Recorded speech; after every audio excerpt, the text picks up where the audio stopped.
नमस्कार, परिधि बजाज ऑफिशियल में आपका स्वागत है। आज हमारे साथ हमारे मेहमान हैं सीए संजय बजाज, जो निर्मला जी ने बजट आज पेश किया उसके बारे में बारीकी से डिटेल वो हमें समझाएंगे। तो हमारे सभी व्यूअर्स और हम स्वागत करते हैं सीए संजय बजाज का। Welcome to my studio. Thank you Vijay जी।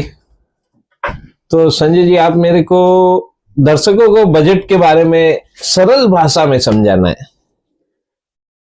पहला पॉइंट, जैसे कि आप सूरत से हैं तो सूरतियों के दिमाग में एक ही टेंशन अभी चल रहा है इन दिनों, एमएसएमई के बारे में। तो क्या इस बजट में एमएसएमई के रूल्स में कुछ ढिलाई दी है या कुछ राहत दी है या कुछ और कानून कुछ लाए हैं? आप थोड़ा सा डिटेल में हमारे दर्शकों को बताइए।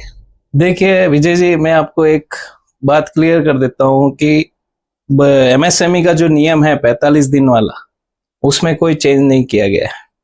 आपको 45 दिन के अंदर पेमेंट करना ही पड़ेगा। मतलब 45 दिन में मतलब कि 15 फरवरी तक का जो हमारा आउटस्टैंडिंग है वो हमको 31 मार्च तक क्लियर करना पड़ेगा। जरूर, ये क्लियर है, इसमें कोई बदलाव नहीं हुआ है।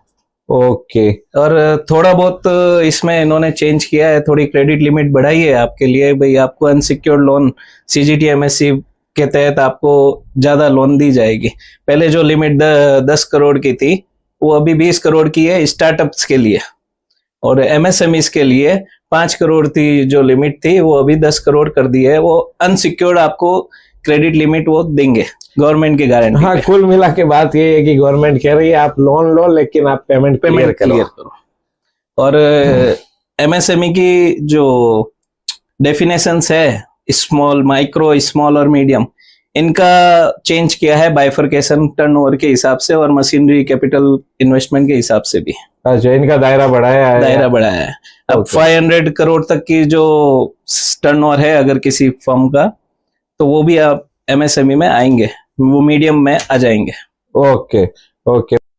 अच्छा, तो जो हमने जैसे सूरत के व्यापारियों ने 90% व्यापारियों ने आई थिंक जो पिछले साल एमएसएमई में पेमेंट हुए उसके अलावा जो अमाउंट बच गया, सबके क्लियर तो नहीं हुए, आई थिंक सबके क्लियर नहीं हुए होंगे।